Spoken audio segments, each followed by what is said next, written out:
Welcome to Gracefully Graying, a platform for the 55 and over crowd, dealing with all of life's issues and all areas of life.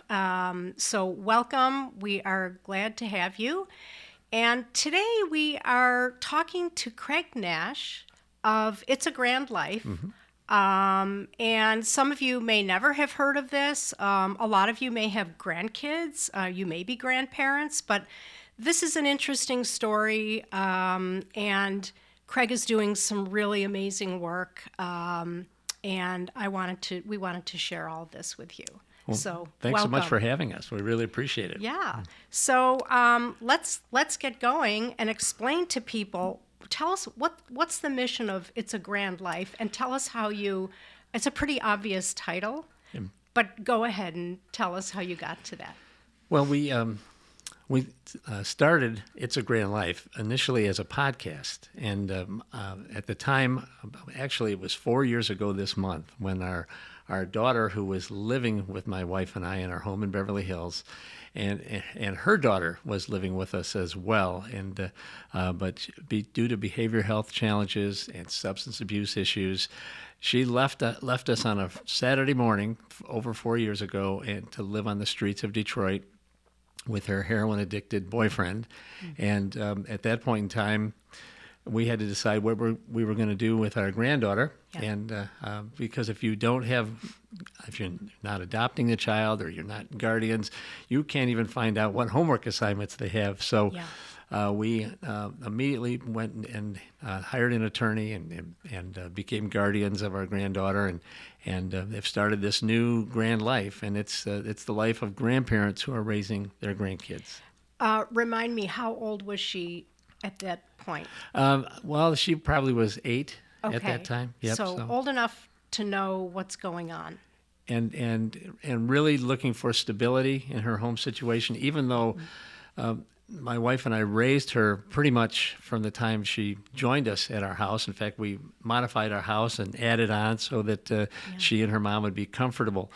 But Mom was just going through so many changes in her life, and the addiction was really too much for her to take care of her daughter, and eventually she just left us for the streets. So and that's where she's living today. And for those of you who know Metro Detroit, she's near Gratiot and 7 Mile on the east side of Detroit. And and we also know that Detroit is not warm all year round, so it's not. Rough.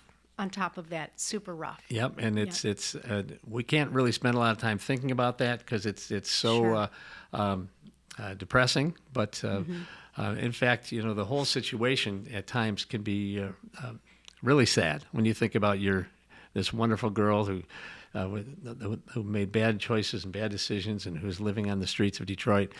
But I heard a message one time, Lori, by a pastor who the whole theme was "Don't waste your pain." And his name was Rick Warren out of California, and he had a 26-year-old son who had behavioral health issues as well, and unfortunately he took his life. But the pastor Warren had this message called "Don't waste your pain." That I really resonated with that statement, and I said, "Well, what can I do? Am I going to sit at home and just feel sorry for myself, and had an idea to start a podcast?" So I reached out to a friend of mine who I knew was a podcast producer locally, and I said, we went to lunch, and I said, I have this idea to start a podcast. I don't know anything about grandparents raising grandkids. I think this could be a real opportunity. And our producer said, I love the idea. I'm going to produce it for free, and I'm going to put it on the 29 podcast platforms that I use for my clients at no charge. Wow. So I felt like there was a higher power behind this whole movement. And so we started our podcast in January of 2023 and started looking for folks who could be excellent subject matter experts for our grandparents raising grandkids. And it was quite a journey at that point. And we're in our 4th year. Yeah, now it's about getting the word out and explaining to people and supporting you, your mission and what you do. So give us some numbers, like percentages of the situation right now with grandparents and. Absolutely, and The most recent statistics that we're hearing about how many grandparents are raising their grandkids, it's actually 2.5 million. Last year it was 2.3. Wow. And we need to thank fentanyl for this dramatic growth in grandparents raising their grandkids. But believe it or not, 54% of grandparents raising their grandkids are still working. So they're over 60, most of them, and are still working. Yeah. And then there's 39% of grandparents who are raising their grandkids in a situation where there's no parent for the child in the home. So the grandparents are doing this on their own. Yeah. And I believe there are 24% of grandparents raising their grandkids with a disability for the grandparent. So this is not an Which easy makes task. it so much harder. So much harder. And I mean, back up, you're talking about, you have to provide daycare if they're of that age, Right. or if they're in school, like who's going to get them after school, like so many logistics that you have to figure out. Right, And right. then you add a disability onto that. And you want to keep the grandkids busy so they have a normal life. I mean, Right. at 3:30 every day, I turn into a pumpkin because I got to meet the bus. And, Right. Right. But the real challenging statistic, which led us to start a 501c3 in August of 2024, is that 18% of grandparents raising grandkids are at or below the poverty line. Yeah. And Yeah. then, Lori, there's another 60% on top of that they're not at the poverty line, but they do not have enough money coming in to take care of the 1 to 5 grandkids they're raising. So 80% of grandparents raising grandkids are in the midst of serious financial challenges. Yeah.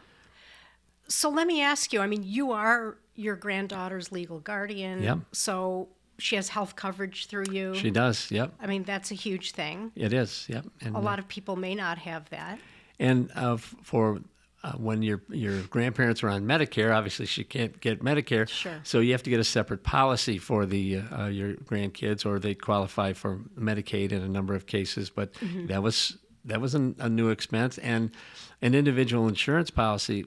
That's not cheap. It's like a Right. small car payment. So. Right. Wow. So before I ask you the joys of doing this, what are the challenges? Like day-to-day challenges? Well, the day-to-day challenges. First of wait, all, let me preface sure. it. Like your granddaughter's in middle school now. Yes, she is. Okay, so just so everybody knows her age now. Yep. This is one example. Yep. Go ahead. Yeah. Well, we were hoping we were going to bypass the preteen attitude that is around from time to time, Yeah. but that's not true. You're still going to deal with that. Yeah. And only this time you're not 40. You're much older than Older, that. Yes. So I think the main challenge with grandparents raising their grandkids is social media, Yeah. and what type of influence that has in your house. How do you deal with that? Well, it's a constant challenge. We monitor what sites she visits, and normally she's pretty good, but there's just a need to be on the phone constantly. And when we were coming up, of course we had landlines, and our parents would yell at us to get off the phone. Well, it's the same way now, only they're It's different. Yeah. Yes, it's very Yeah. different. Yeah. And, you didn't think at this age that you would be dealing with that. And, when our kids were growing up, it was before I don't want to age myself or my kids, but, I'm kind of glad that I didn't raise my kids during the cell phone kind of era, Right. social media, because I think it's way more difficult right now. It is way more difficult, and it's something you have to watch constantly. Yeah. And I'm hoping we're doing an adequate job, but it's something we monitor every day. And Yeah. And it can be can be a place where there's real conflict in the relationship, unfortunately, because the cell phones are so addicting to Yeah. Yeah. preteens. And So let me ask you this. She has friends over? she has a wonderful friend group. We're absolutely thrilled. She's a normal 12-year-old middle Sure. schooler, and Kudos to you. well, thank you. It's not all terrible. It's been just a huge blessing to meet her friends, and I love the parents of her girlfriends. They've been very accepting of us, and we're not their age, but they tolerate us at the. And they know the situation They do. to Yep. maybe completely, or depends on who, or you're transparent about We're this all the we're time? very transparent about it because we want them to know what's going on with my wife and I, and how and why we're around it instead of Sure. Ella's mom and dad. But also, we wanted to get the word out that there's, we're not alone. I bet there's not a person watching this at home that doesn't know of a grandparent who's raising their grandkids. It's Wow. just, Yeah. And when we started the podcast, I didn't think the number was that extensive, really. People come out of the woodwork. They come out of the Yeah. woodwork, Yeah. and then you start talking, and Yeah. we can all really relate. And as I was telling you before we went on the air, this for grandparents raising their grandkids, it's probably, I think, Lori, the one space in the country where we don't have division. Because if you are a white guy in the suburbs of Detroit raising your granddaughter, or a Native American in Oklahoma raising your 9-year-old grandson, we get each other. There's no division. There's none of the politics Same discussion. issues. It's same issues, same Yeah. challenges, and we are there to encourage one another. So it's that part's absolutely great. So you're talking to people all over the country. Right, I all mean, over the country. You're helping each other. We are. Like a support group. Well, Kind of. when we started the podcast in 2023, our producer had the idea of reaching out to other grandparent groups across the country. So we connected with a wonderful lady in Littleton, Colorado. Her name's Gail Engel. And so we interviewed Gail for the podcast. And Gail said, I'm part of this organization in Washington, D.C. called Generations United. I think you would be a good grand voice for them.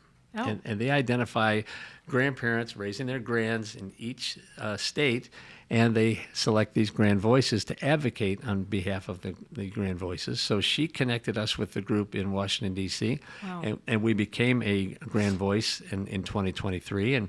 And that's been a phenomenal experience, meeting grandparents raising their grands all over the country. And a different ethnic group, different background, different situation. Right. And it allowed us, when we started the 501c3, to identify groups not only in Metro Detroit and all over the state of Michigan, but folks in Atlanta and Huntsville, Alabama, and Las Vegas and Colorado and Texas that were having challenges raising funds to provide resources for the grandparents raising grandkids that were part of their organization. Right. So we've supported these folks all over the country. Right. And it's been really great. Yeah. I mean, that's amazing. I know you've established partnerships with different organizations, a lot of nonprofits. Yes. Tell us about that. Well, we have a number of partnerships right here in Metro Detroit, including groups like FaithWorks. And FaithWorks is primarily out of Troy, Michigan, Troy and Rochester. And they're contacted every week to put another handicap ramp onto a house where there's a grandparent who is stuck in the house without a ramp, Oh, can't get wow. out of the house. Wow. And they've done like 200 or 300 of these handicap Wow. ramps. Well, our friends from FaithWorks will be putting this ramp in, and if it's a grandma raising their grandkids, they'll call us and say, this grandparent over here really needs some support. In fact, we helped one grand family in Romeo, Michigan, where they just put a ramp in. Grandma was living by herself, and her single daughter moved in, who had a disability, and she was wheelchair bound, and her 3 boys moved in with her to Grandma's house. And we found out from our friends at FaithWorks that here it's time to go back to school. There's no money for tennis shoes or jeans or Backpacks tops and what or have you, whatever, and yeah. backpacks, and we were able to jump in and help out, and it means so much to these grandparents. The grandma called me when I was sitting on my patio one day and just said, "Hey, I just got your check," and she's crying, just so thankful. That's a nice. And it just, Lori, it just lets you know you're doing the right thing, Yeah. right where you're supposed to be. Yeah. So you're reaching out to people for support Yep. and explain like how you're doing that and. Well, primarily through our website at itsagrandlife.com, and we don't have any overhead. It's very little. We do pay for internet and things like that, but it's less than 4%. But we're quite proud of the fact that almost every dollar goes to help grandparents who are raising their grandkids, and there's a lot of joy in that. Yeah. And in fact, I just interviewed a lady this past week who runs a tutoring center in Oak Park called Learning Disability Center, and a lady who's been a teacher for 60 years, and she's still running this tutoring program. Wow. But we've had grandparents take their grandkids to this tutoring company, and obviously the grandparents did not have the resources to pay for this, so we were able to come alongside this wonderful lady who we were part of the interview a couple days ago, and that's what's the greatest thing about this. There's additional expenses that go into raising kids. We all know this. It's not the cheapest time to have kids right now. But if you're a grandparent and you didn't plan well enough financially to raise 1 to 5 grandchildren, and who thought that through? No one. Right. It's such a blessing to come alongside folks and really help them with, rent assistance, everything. Yeah, Everything. odd things. They're like tutoring tuition, or we had a grandma who didn't have enough money to pay for her car repair, so we paid the other half. And Wow. and sometimes grandparents move from one rental place to another. Yeah. We've been That able to comes help with different issues. help with different and, issues. Yeah. And I mean, you have your one granddaughter with you, but like you've mentioned, there are people that are raising multiple kids Right. in one house, which, I've got a dear friend who's in San Antonio, Texas, who runs a grandparent organization. It's called TXGRG, Texas Grandparents Raising Grandchildren. She's raising 5. She's Wow. got 4 grandkids from her daughter and 1 from her son. Wow. And I said, imagine in your mid-70s raising 5 grandkids. I mean, it's this lady's a saint. Yeah, she is. Yeah. And she runs just a phenomenal organization, and and she's been able to identify a couple folks that we've been able to help as far south as Texas. So Right. So you mentioned, putting in ramps, helping with supplies. What are some other things that you've helped with? well, that's we've helped folks with rent from time to time when folks have gotten behind, and with gift cards occasionally. We helped an organization called Grandparents on the Move, and at Christmas time last year we got a gift card for everybody, and I love the name of that organization, Grandparants. Yeah. Although nowadays you have to kind of watch with the gift cards that they're not scammy. Yes, Yeah. that's so. Yeah. But we've met with this grandparent organizations many times, and they're just lovely folks. And but car repairs, back to school supplies, rent assistance, tutoring support. We've most recently helped a grandma with Uber Lyft cards because her car didn't have a car. There was a big problem with the car issues, so now she can go back and forth to the physician and to Kroger and get her supplies and everything. Wow. So, okay, you've kind of touched on the rewards. What are some of the other rewards that are unexpected that you like, oh, wow, really glad to be doing this, and I didn't expect this, but it brings you and your wife great joy? And Well, sometimes when you talk to folks that are retired, they're really bored and they're wondering, what am I going to do? Right. And there are only so many rounds of golf you can play. And I have other friends that they need to write on their calendars when they're going to happy hour, what days they can't. I mean, because there's not a lot going on. Yeah. We are extremely busy trying to vet grandparents that we can support, trying to raise funds. And the support we've had in the Southeast Michigan community has been absolutely phenomenal. Last year, for example, we gave away $50,000 to folks, grandparents who are raising their grandkids all over, mostly in the city of Detroit. But one of the great things about doing this, I think it does keep you younger because you're going all the time. Yeah. And the statistics prove that when a relative gets involved in a grandchild's life, the outcomes for the grandchild are way better than if they were in foster care, just on the averages. So you're doing the right thing for your grandchild. And the one thing about this demographic of grandparents raising their grandkids, we will never say no. If our grandparent, we will move hell or high water to make sure they get the right basketball shoes or they get the right tutoring, and many times I see grandparents doing without, so the grandchild does well, and if those of you at home, you do anything for your grandkids, right? Yeah. But with that age gap? I mean, like, what if she says, I want such and such, and you're like, no, like, we're not going to spend that much money on that. Like, how do you handle that? Well, that's Like a like parent. talking to any kid. Like a parent. Like a parent. Yeah. Well, you get the slam door and Oh, okay. running into the room. Okay. It's and you thought when our daughter was pregnant and we knew this wonderful bundle was going to come into our family, I was thinking about the days when I was going to give this kid a lot of chocolate and send her home with her mom. Yeah. Like a Yeah. typical grandparent does. Yeah. Well, we don't get to do that because if we give her too much chocolate, Then she's up. you have to deal with that. Yes. Yeah. Yeah. So, wow, it's just quite a story that you have. So you're reaching out to people throughout our community, I Right. know, but I know you're reaching out to people across the country. But do you have an annual event? That is a great question, and we're still kind of new at this whole fundraising thing, and I would not say that we have any expertise in that area.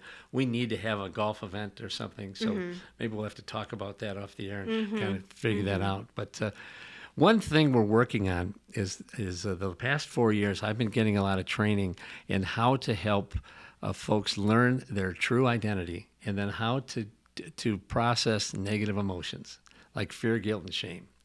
And I've gone into these studies for myself, but then we started to help our granddaughter learn how to process negative emotion, because every grandchild in this situation, there's been some trauma that unfortunately that's part of this. And if you're able to walk your grandkids through their traumas and confess those and get rid of the fear, guilt, and shame, then you can have a good shot at having a normal childhood. And that's what we want. We don't want these kids going into middle school and high school and college or what have you, carrying a lot of baggage. And now we still have to deal with bullying at the schools. I mean, it kind of seems like everybody has to deal with I that. mean, my granddaughter's friends come up and call her mistake. You're a mistake. Oh, really? And yes, and that is boy.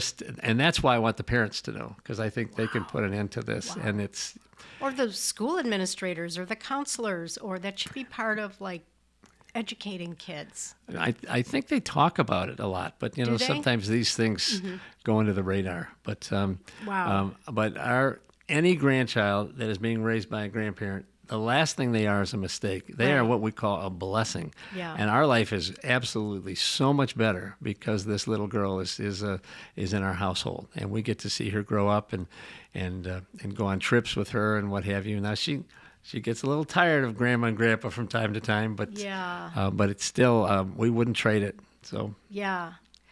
Wow. Does she get extra like professional counseling? she from time to time she will chat with especially when we first got into this, she was talking with a professional counselor, and she's so well adjusted now that they've really cut down on the visits.